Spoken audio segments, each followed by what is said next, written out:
I think we can kick off.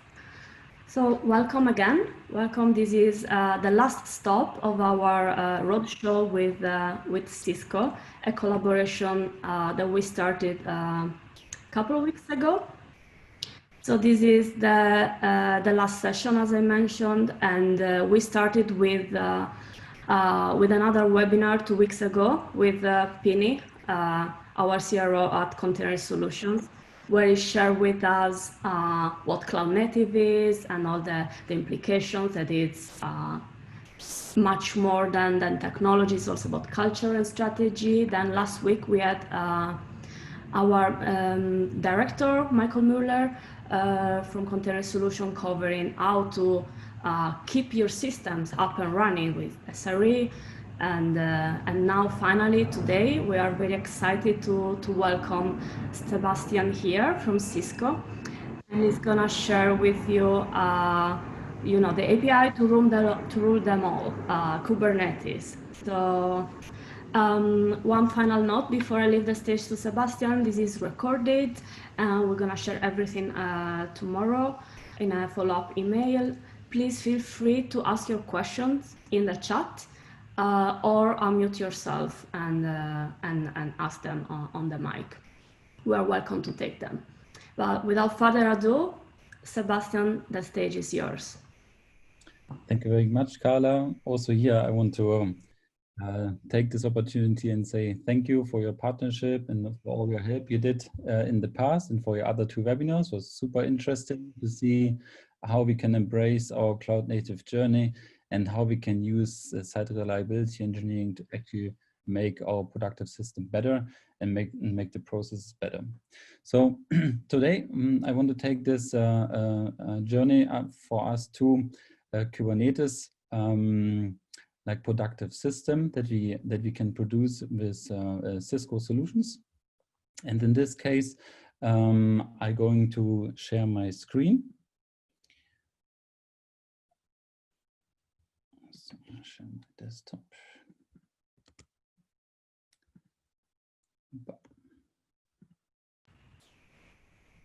Carla, can you see my screen? It's all good, yes? Okay, perfect. Super. So embrace the cloud native journey with the Cisco HyperFlex Application Platform. I'm a cloud and application solution architect at Cisco.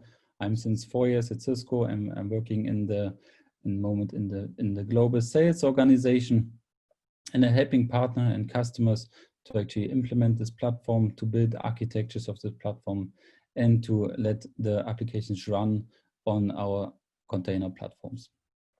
So now we are going through the agenda. So first, we're giving a very short recap about the cloud native context, and then the second point is we're giving you Kubernetes cluster challenges and how we solve the Kubernetes challenges we have today with our HyperFlex application platform and our application-centric infrastructure controller. One piece is our compute platform, the HXAP, and the ACI is our network platform. And why we need these 2 pieces together, that's what we show here in this webinar. When we think about cloud native, we have very different descriptions and definitions how we can say cloud native, what cloud native is, why it is important today. And like the Cloud Native Compute Foundation says, it's a modern way to develop a software, and the cloud native computing tasks take advantage of many modern techniques like platform services, multi-cloud microservices, agile methodology, containers, CI/CD, and DevOps. So all these topics are for itself very complex, very interesting, and very new, embracing technologies we have today. The container, the Kubernetes itself, is like 6 years old already, but in the technology space where we talk about operations of applications, it's not very old. It's kind of new. It's still something very new to a lot of enterprise companies. That's why we are also talking about cloud native, because cloud native is also a piece and a part of the new technology, like a container platform. So we talking here in this talk, we're talking about the multi-cloud and containers specifically, but there are also other topics very important in this space. So when we talk about cloud native, why is it important? We see that when we want to digitally transform and do our app modernization in companies, we see that that we have here, for example, here on the left side, we see that we need to have this cloud native development methodology to actually create new digital assets for our companies. But we see also that cloud native is the new normal, that 90% of our new enterprises, they are developed as microservices, containers, or serverless functions. But also in the developer space, we need more agility, we need larger teams, we need enterprise practices and methodologies to actually embrace this cloud native journey. And then also for sure, we need to integrate the CI/CD processes. So we need to automate our processes to make it effective and make it relevant for our productive systems, that we can bring the latest features to our customers in our applications. And that means we need to scale, and we need to understand how we push the code into production on a daily basis. And cloud native actually embraces this kind of new technologies. So when we think about cloud native operations, then we see Kubernetes as the bridge between development and IT operations. So that means that they grow together. Also in the last webinars, Mike talked also about the DevOps and the SRE piece. So we don't see the Dev and IT Ops as a single entity. We see it as it's one entity. We want to bring them closer together. That means we give them new functionality that brings them together from an operation perspective, because the development side, they have different targets, different goals in their daily business.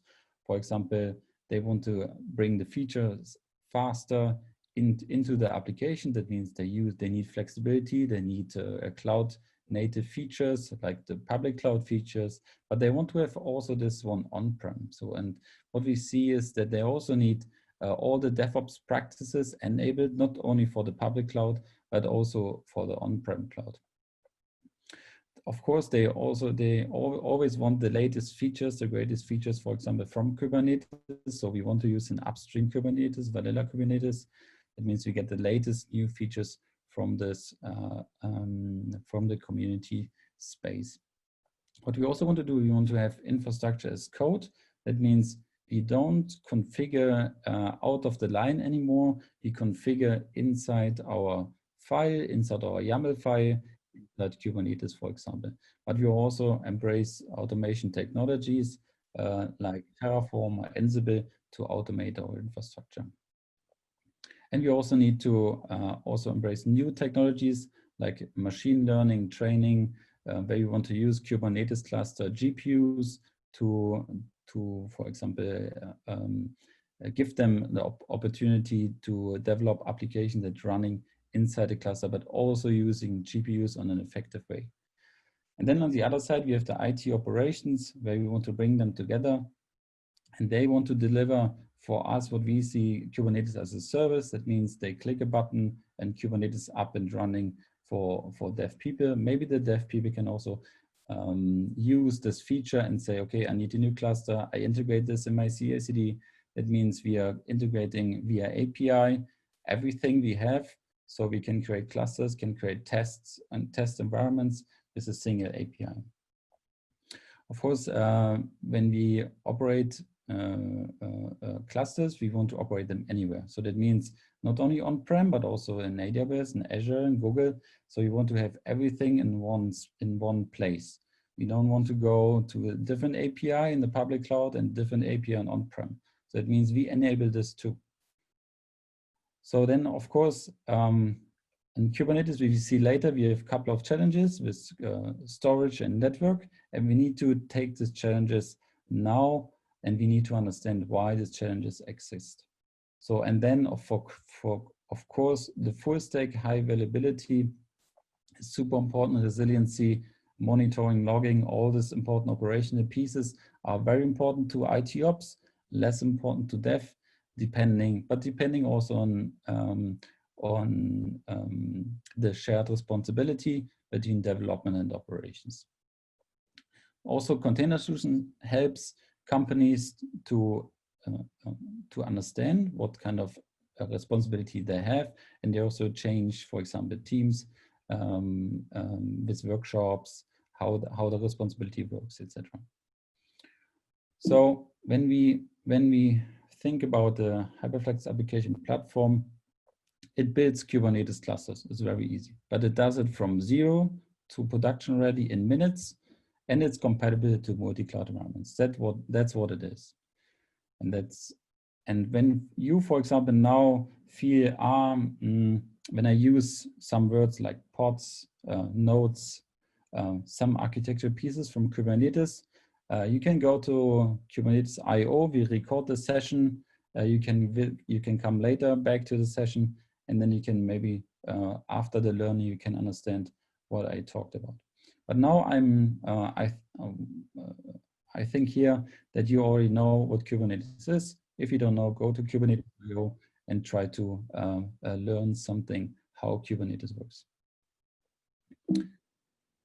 So Kubernetes and the differentiators. So what is Kubernetes itself? I just want to recap this.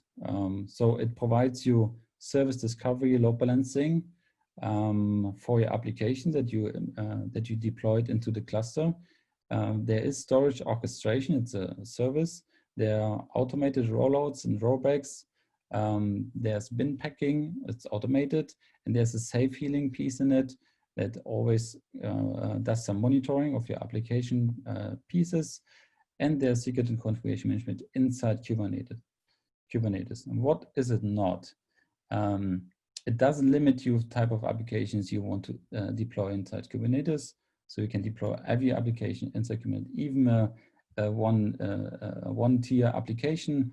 But then you need to think about resiliency. You need to think about how this should work when a disaster case happens. You do not deploy source code and do not build your application with it. It doesn't provide any application level services. It does not dictate any logging, monitoring, alerting solutions. It doesn't provide or mandate any configuration, language, or systems. It doesn't provide comprehensive machine configuration, maintenance, management, or self-healing systems.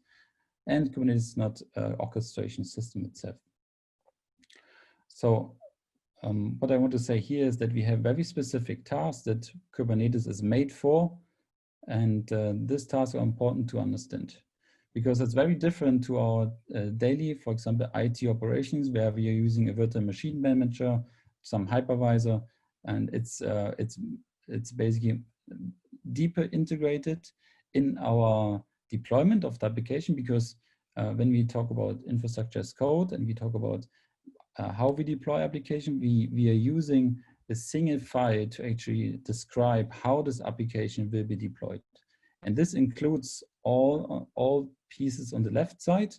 And this includes also how I update and patch my application in the future. So all the lifecycle is managed inside the Kubernetes, and I can use the kubectl, the kubectl command to actually do all of this API functionality inside of Kubernetes. So when we think about, okay, what are the hard problems you need to solve when we run Kubernetes in 1 year? I took this from TechBeacon. It's an article that is very well written. And they said, okay, hard problems are container clustering, networking, and automation of deployment, logging, monitoring, and volumes, so data stores. And this kind of problems are things we already solved with our HXAP platform. And you see later how this works. Even if you know how Kubernetes works, you still need experience, like you always need for when you develop an application from architecture perspective and operational perspective of your toolkits. Then you need even experience how load balancing works, how you set up your load balancing, how you do your deployments, for example, blue-green versus rolling deployment. How do you make your deployments with CI/CD happen? That means how you automate them, and how do you, when you deploy an application, what resource constraints do you have inside of this application to actually let it run because Kubernetes makes it easy for you, for example, deploying the application with a full described deployment description, but it makes it also a little bit hard to understand what is actually deployed, where is it deployed, what is running, etc., etc. So all this problem on the left side that you normally find in the IT operations space, like logging, monitoring, data storage, and the clustering itself, this is actually something we tackle on. And then when we talk about volumes, just one example here. So volumes is a disk file.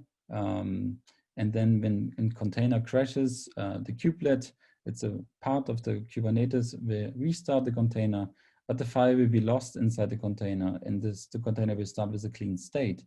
So when you run a container together in a pod, it's often associated to share files between those containers. And then Kubernetes uses something like a volume abstraction to solve both of these problems. So then you have different technologies to actually create this volume on a physical storage. But now you need to use something like a CSI, a container storage interface. And in this interface, you need to have a plugin. So depending what kind of physical storage you have, you need to have different plugins, you need to have different technology to actually implement volumes. And this is not an easy task. So later I show you how we implement these volumes. Then the other part is networking. Networking is a very central piece of the Kubernetes, and it's we have 4 distinct networking problems normally. That means we have a container-to-container communication we need to solve, but they are most likely they're most likely solved in the pod itself between localhost communications. But we have also the pod-to-pod communication. We have pod-to-service. We have pod-to-external communication, and we solve this by using our Cisco application-centric infrastructure, our ACI.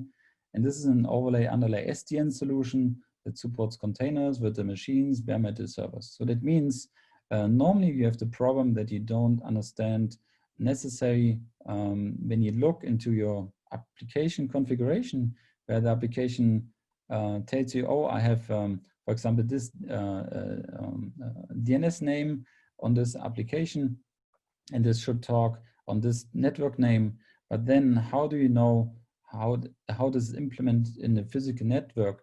Because most likely you do a very flat physical network, because there is a media breach between the logical network inside the Kubernetes networking and the physical network. And then there's also another piece in this where you need load balancing, and then you can have a physical load balancing solution, you can have a logical load balancing solutions. And for example, ACI also provides a load balancing integration for Kubernetes. So this also gets very easy then for you. So when we talk about this HXAP, then we can use the application platform that is from ground up design to support all your use cases. Is it a compute heavy use case, a CPU heavy use case? If you not need a lot of RAM, or you need a lot of, for example, GPUs. So we can use virtual machines, we can use Baremetal, and we can use any general purpose virtualization platform. And this is all integrated in this HyperFlex application platform. So we're using different solutions to achieve this. One piece of the solution is Cisco Intersight. It's a cloud-based management, systems management. And in the systems management, we have, it's very intuitive. We're using cisco.com accounts to actually manage it, where you can log in and create a domain for Cisco Intersight. And then you can see all your servers, you can monitor your servers, you can create this integrate this monitoring in your monitoring solution. You have On-Prem, for example, and you can have Cisco Intersight On-Prem, but you can also have it managed from the cloud. So that means you can manage your servers from one place. So this is the first piece, the physical piece. How do you manage the physical piece? This is the answer, Cisco Intersight. We manage our UCS architecture with this, and also on the UCS, we have integrated management controller that actually connect to the Cisco Intersight where we use also different pieces to enable this connectivity. We always connect from inside out, so it means you don't need to open any ports. It's an egress connection, and this means it's also very secure from our side. So we're using Cisco Intersight now to implement the Kubernetes cluster into our infrastructure, into our physical infrastructure. That means we have on the other side the HyperFlex Application Platform, and this is managed by Intersight. And we're using this application platform where we install out of the box a native Kubernetes. Vanilla Kubernetes 100% upstreamed, hardened, secured. It's reliable. We integrating with networking and storage and load balancing from the physical side or from logic side, depending what kind of solutions you have. And we are installing, you can install add-ons like monitoring, logging, your registry, service mesh like Istio. And all this is from one place, from the Intersight piece. And this installs, upgrades with the machine, containers. It does monitoring, telemetry, and it does also the multi-tenancy piece. So when we think about the Intersight Kubernetes service, so we call it Intersight Kubernetes service because it's a service inside of our Intersight platform. And this Intersight platform will implement the Kubernetes cluster on the HyperFlex application platform. That means if you look down on the picture, we have the physical piece, we have the HyperFlex data platform, we have the HyperFlex application platform, and then on top we install the Kubernetes cluster for you. And when we install this Kubernetes cluster, it's important to understand that all of the resiliency, reliability is dependent on the physical part for sure. So we have we are using also Cisco Intersight to monitor the physical pieces and alert you if one of the physical pieces disappear or if one of them fails. So that means one of them can fail. And then we also integrate the life cycle of our servers inside the Cisco Intersight platform. That means you can configure the server firmware, the whole fabric management. You can install and upgrade, expand the HyperFlex cluster management, where we talk about the HyperFlex data platform and the application platform, where I don't go down into the HyperFlex data platform itself because it's part of the HyperFlex. If you want to know something more about the bits and pieces we see here, please ask a question, and then we can give you more information about this. And then on top, you can create, start, stop, move, delete this Kubernetes tenant clusters. And actually, the tenant cluster is where you install the application into. That means we have a very, very clear responsibility here. We run the cluster, and for example, the dev side can install the application on this cluster. So this makes it very easy, for example, in the future when you want to integrate a CI/CD process into the Kubernetes platform. That means creating, starting, stopping a new tenant cluster where your application is running in.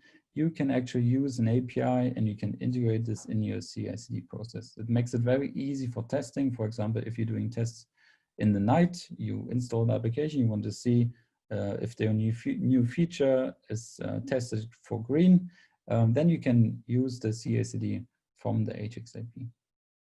Of course, all this stack is supported by Cisco. So for you, it's very easy. You have one line you can call our technical assistance, and then this technical assistance will help you to solve the problems. So when we think about the on-prem managed cluster, because we have two possibilities, we have the Intersight managed and the on-prem managed. I show later a picture how this looks like. Then you have a control plane cluster. On the left side, you have a tenant cluster. The control plane cluster implements and is deployed in, for example, in VMware, in a vSphere environment. And then we automate the whole installation for you. So for you, it's very easy to actually get this up and running in maybe 1 hour. And then we install the whole orchestration piece. It means the whole Kubernetes cluster itself. And we install Fluentd, Kibana, sorry, and the Fluentd to actually operate this whole platform. This all can run on virtual machines, but it can also run on Baremetal server. On the right side, you find the tenant cluster. Tenant cluster is the same build like the control plane cluster, but you can, via a button click in the application, you can say, give me a new tenant cluster, and it creates a new tenant cluster on the, for example, here on the control plane cluster side. That means on the VMware vSphere side. And inside, of course, you have your cluster workloads, you have your pods running, and we always spin up operational cluster inside your tenant cluster, so you don't need to take care of your operational piece. But of course, in your integration, so for example, if you use a centralized logging platform, you can use a golden image to spin up this tenant cluster. You can change this golden image and can integrate it into your central logging environment. So every time you spin up a new cluster, the new cluster will, for example, connect to your central logging environment. On the downside, on the bottom, we normally use our networking, as I said before, so Fabric Interconnect, ACI, or our Nexus 9K. We're using our UCS architecture, or HyperFlex architecture, to let this run. And then we use our HXDP data platform, HyperFlex data platform on the storage side, and on the hypervisor, for example, we're using VMware here. So this is one example of how you can run the container platform. Then you can have this also cloud managed. Then we call it HyperFlex Application Platform as Intersight Kubernetes service. And then you have this Intersight, you have the control plane running inside the cloud, inside the Cisco cloud. And then everything runs out of the box on Cisco hardware. So you don't need to take care of everything you need to take care normally down in your basement. So you just get this tenant cluster out of the box, and you don't need to take care around all these hardware pieces. So how does it look like when we talk about the Intersight Kubernetes service? It looks like this. It's very easy. You see a cluster health. You can see the cloud provider where the cluster is running on. For example, you see here it runs on HyperFlex, runs on vSphere, Amazon, Google, and Azure. And you see summary how your cluster looks like. Is it ready? Is it doing something, creating something, scaling up, scaling down, deleting something? It's important for the operational piece to understand if something is not working. And then you see, for example, also you see on the bottom side add-ons we are using and the versions across the IKS clusters. For example, we are installing, you can install, for example, Kubeflow, you can install a service mesh like Istio or Harbor Registry. So you can do all this and you can see what you installed inside this monitoring. And then how this cluster management looks like. You create a new Kubernetes cluster. You can see your clusters inside this Intersight. You can see all your servers, all your chassis, your storage, your virtualization piece inside here. And then you can, for example, do a lifecycle management of the cluster piece itself. So you can integrate load balancing. You can download your kubeconfig to actually access the cluster itself. You can launch the Grafana for the monitoring, or add some new add-ons, upgrade the cluster, delete the cluster, etc. So the good thing here is that you have development and IT operations can work in hand. So that means you don't need to ask your colleague in IT operations and maybe wait a couple of hours, couple of days, depending how long this request takes. You can go in there and take care of yourself. So you can take this cluster all to your responsibility and can delete them. You can create a new one. You can use the API to do all of this lifecycle and cluster creation. And then for the cluster provisioning itself, It's super easy. You click the start button, then you have like 5 steps where you need to configure something, and then in the 7th step, the result is actually ready. And then you see here that that there's something in progress. You will see it in the dashboard, and then it successfully created the cluster, and then you can access the cluster. It's very easy. So how does it look like? So when we look down into the technology, so to create also confidence for you that you know what is inside this technology, is we using a KVM, a hypervisor for each node, and we putting an HXAP compute cluster on top, and then inside this HXAP we use the cluster across all these nodes. So that means that we have an HXAP service running as a kubelet on the Kubernetes. And then we have a storage cluster, the HXDP, so with the HX data platform. And the storage cluster takes care and owns the local cache capacity. So typically is what we do in our HyperFlex solutions. And we cluster across all our nodes we have available, so our physical nodes. And then we put Cisco Intersight on top of it. And then we say it's an end-to-end automated installation and configuration of a Kubernetes cluster. And we can do all upgrades and all things we need to take care of the physical side on-prem, so on your premise, or in the public cloud, we can take care of all of this. You can use the UI, or you can use it programmatically through the API, as I said before. From the networking piece, of course, we want to do high availability. That means we aggregate physical interfaces into active-passive bonds, and then you need new subnets to actually let this run and let the network function. But we do this out of the box. So we use the OVS bridge for management, data, hypervisor, and VM network.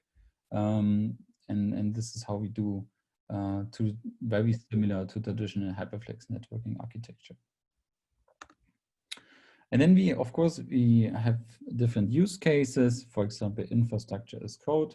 So that means for us, we have, for example, in Intersight Terraform provider, and we can use this to actually use infrastructure as code and do all the operations we would need to do on the UI. We can do it through Terraform. And then we can deploy, manage our clusters on the HyperFlex application platform. And this can be for sure on-prem. This can be also in the cloud. And then the dev, they can go in there and they can actually deploy container workloads into this production-ready node. So that means we can use declarative infrastructure as code features. And we have also a GitHub page where you can look into the code and the source code. And the provider, for example, is automatically updated as we push new code into Intersight. So when we go down into the Kubernetes cluster itself, we are using virtual machines, and we need this enterprise capabilities to have a full reliable stack. That means the Kubernetes itself, as we said before, provides orchestration management service for the container workloads. But this is a must-have for the enterprise, because we want to embrace a full stack platform where you have reliability and we have everything in check, like the management of Kubernetes and the placement of the application, mobility of the application, high availability. And we're using so we are partner of Canonical, we're using Ubuntu, and we let this container run into the Ubuntu platform. And then we're using container native virtualization. That means we use KubeVirt to actually virtualize the virtual machines on the KVM side. We let it run on Ubuntu. And then we use CRD.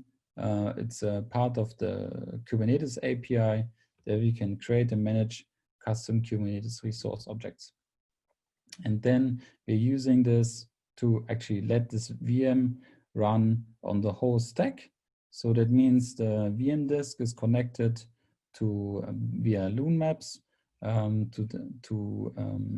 the physical storage, and then in the middle we're using again the HyperFlex Application Platform where our container management platform is, and then on the bottom we're using the data platform where we actually take care of the storage itself. So it means you don't need to take care anymore of any of the storage problems and the volume problems you had in the past. So everything is solved inside the stack.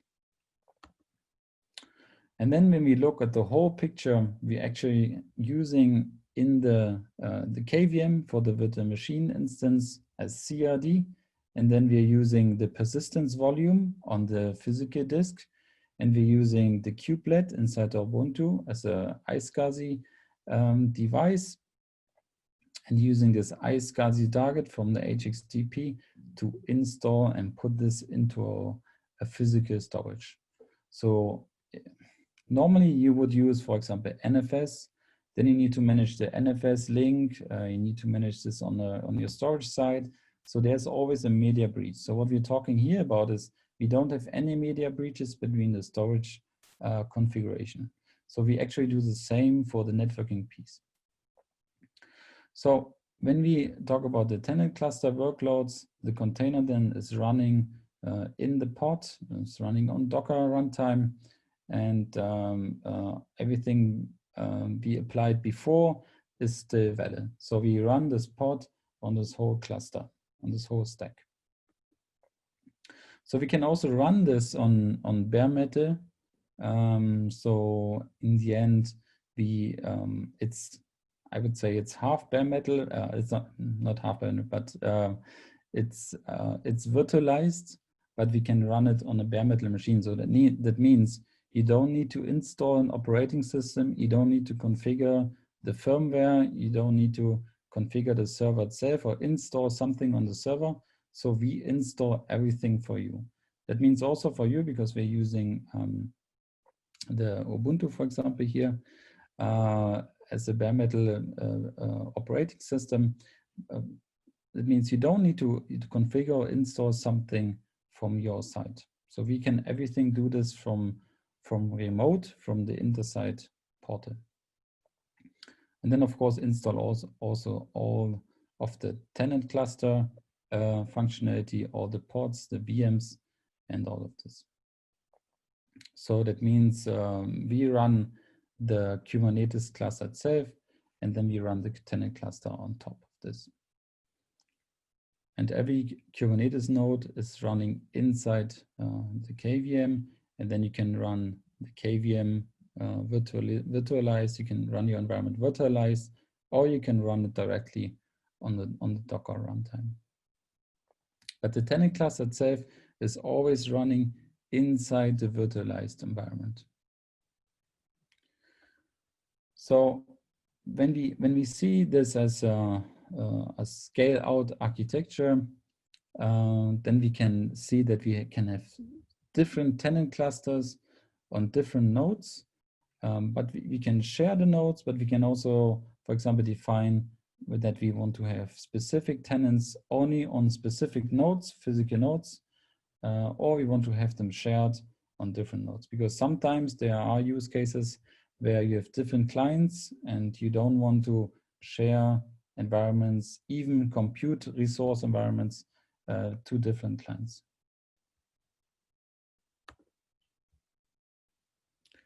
So when we let this run, we are using in this nodes, on the Kubernetes nodes, you can use different VLANs for sure, and then you can use the OVS switch, the vSwitch, to the bond, as I said before, and then this bond maybe have the reliability, resiliency that one of the networks can fail, and you still have an aggregated network where you don't have a problem and something happens on the physical side. Okay, so Carla, I wanted to ask you, what time do we have? We have almost 20 minutes, 18 minutes left. 18 minutes. Okay, perfect.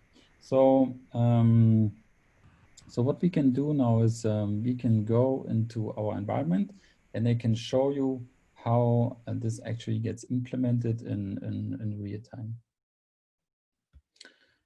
Okay. Carla, can you see my screen? The container platform screen? Yes, yes, all good. Okay. Perfect, thank you. So what we see here is that we have the container platform up and running. So this is our Cisco container platform.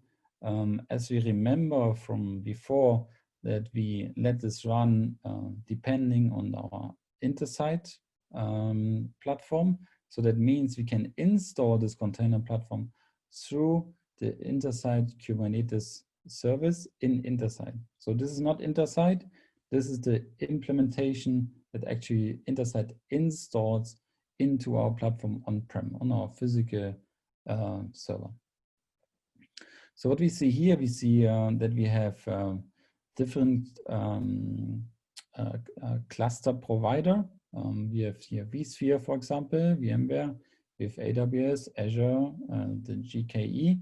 So that means I can create a new cluster here, but I can create not only this for my on-prem environment, I can also create this for the public cloud. That means for me, if I want to create, for example, a test environment in AWS, I can do this by clicking here, clicking new cluster, and then this will be created inside the Amazon environment.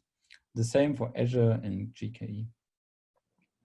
So when we create a new cluster, it actually gives us a view like this. And then we have, for example, this is a test environment. What I can see here, I can do some lifecycle actions.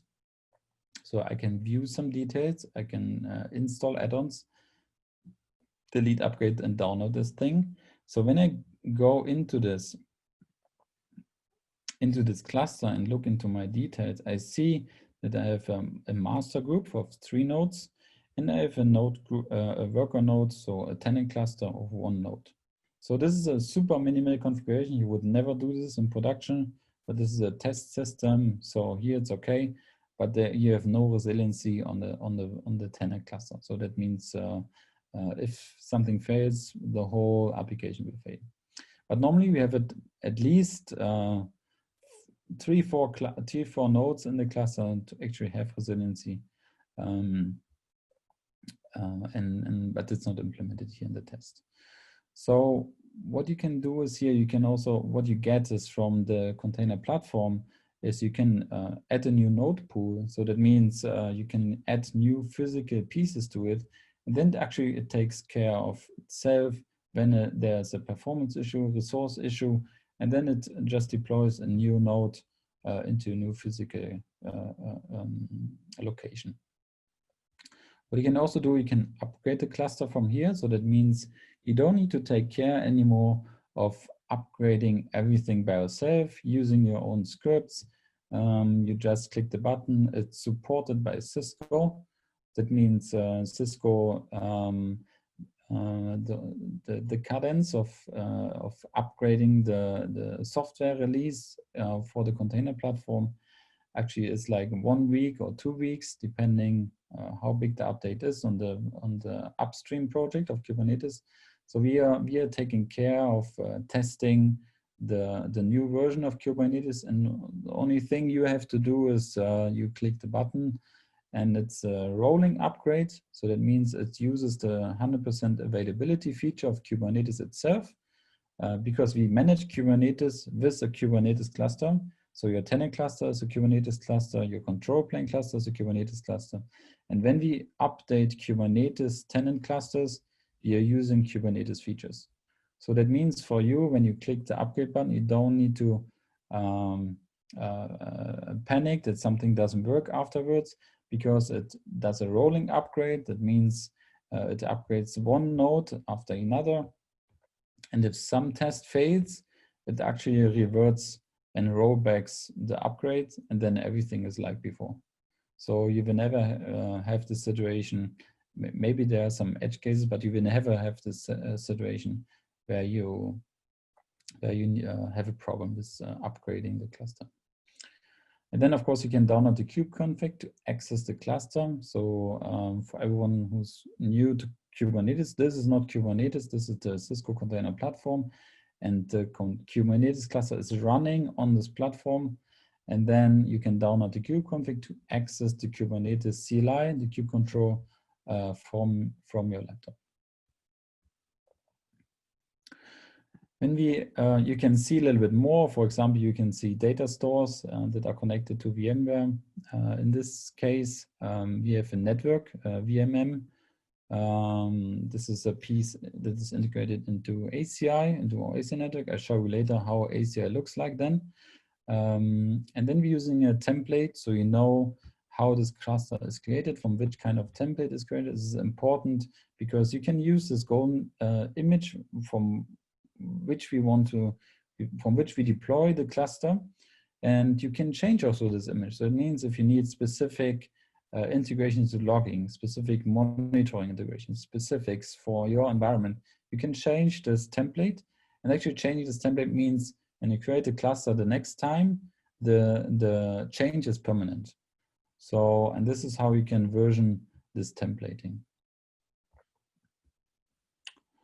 And of course, you can also install, for example, here's the EF key is now installed here. You can install other add-ons like the monitoring add-on, the Kubernetes dashboard. So you have actually an UI. You don't have only the CLI. You can install the hub operator. Then here we have the HyperFlex CSI that you can install as add-on, and the Istio and the Kubeflow operator.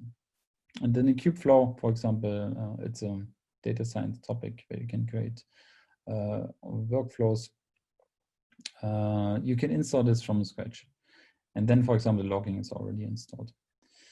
So that means for you in the end, if you select and install one of these add-ons, it's very easy for you to actually maintain the seamless operation of this cluster for your operational team, but also for the dev team, because they can have always the same functionality and product they're using for the monitoring. Okay, so we have here now a cluster installed. It's the name is Conmurphy Sebastian. It's a test cluster. So now we are looking into our VMware environment, and we see here that we have 3 master cluster nodes and 1 worker node. That means the tenant cluster node. And we have seen all the information we need to have here around the data store, around what networks are attached to this. You see different IP addresses, IPv6, IPv4. So, and that's what I mean when I say this is now a little bit complicated, because you have a data store configuration. Okay, it's very easy here, but you can have multiple data stores. It's an NFS data store in different nodes.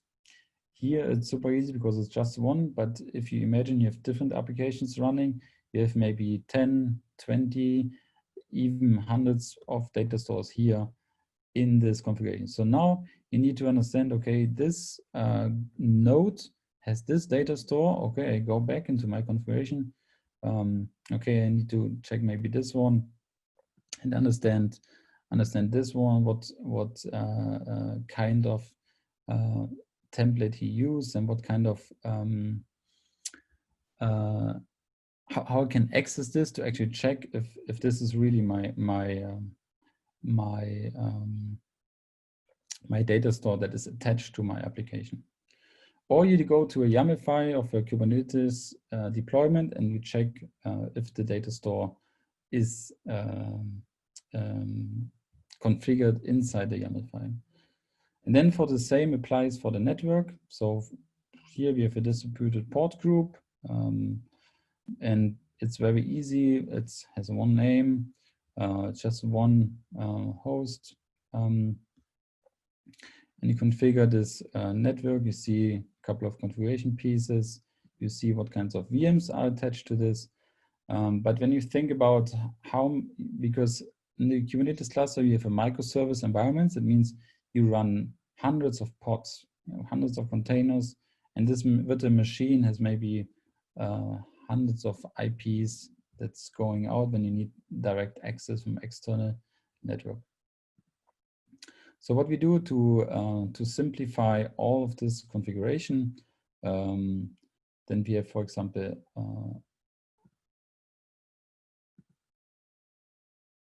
we have our ACI CNI profiles, and here we see that we configured specific nodes, and we did something very easy. We using IP addresses, using the APIC, the Application Policy Infrastructure Controller, the API, the ACI controller, and we're using the name server, and everything is configured inside the ACI. So this is for the network piece. So when we go now into our APIC,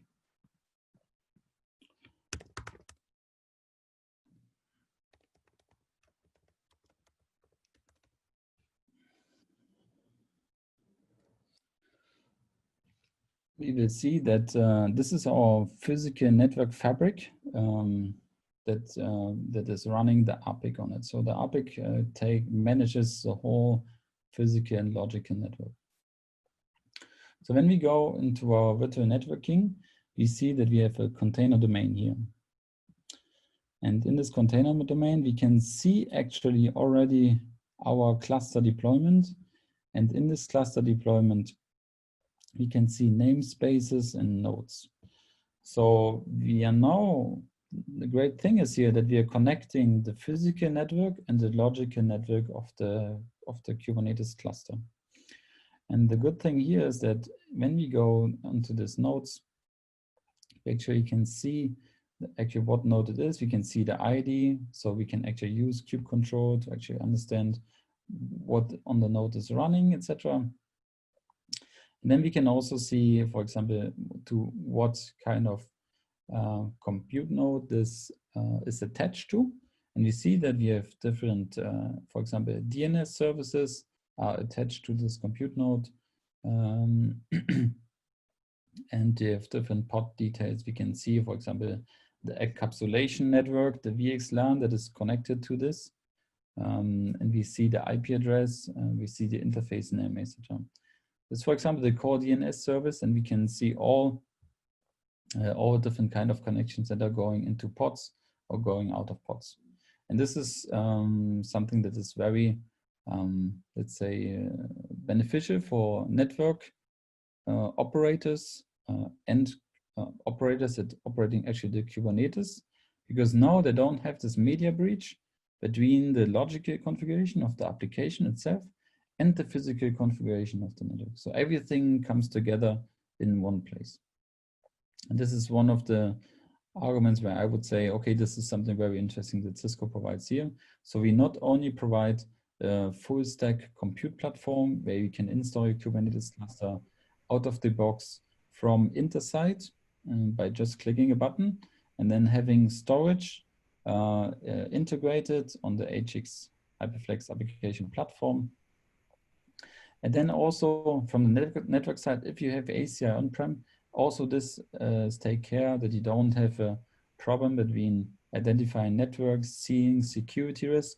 But also the other thing is that you can use the ACI fabric as load balancer. So we are normally using metal load balancer inside of Kubernetes, but you can also use the ACI fabric to load balance all our services. So that means we even remove one layer of complexity where you need to take care of physical load balancing. And you can also then configure load balancing inside the APIC. So, Carla, for me, it's 4 minutes left. So, yeah, I'm finished. Thank you so much. We have time maybe for one question, if anybody has anything to ask. In the meantime, I'm gonna share something in the chat. Mm-hmm. I put Container Solutions event page because we try to have these webinars as often as possible to share more knowledge with our community. So feel free to have a look. And yeah, oh, we got Osip here thanking you, Sebastian. Very nice demo. So well done.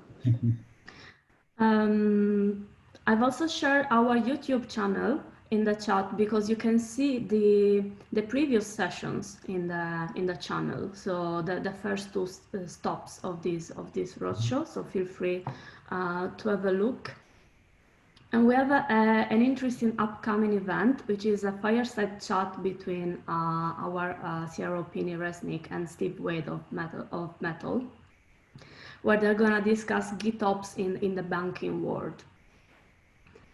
And last but not least, we talk about cloud native transformation, and we do offer the possibility to download a free deck of cards from our website. So please take the opportunity. But if there's no other questions, I just want to give a massive thank to Sebastian and Cisco for this collaboration. It was really a pleasure, and here at Containers Solutions, we hope to keep this going in the future as well. Yes, for sure. Thank you very much, Carla. Thank you all, and have a lovely day. Thank you all. Have a good day. Bye-bye. Bye-bye.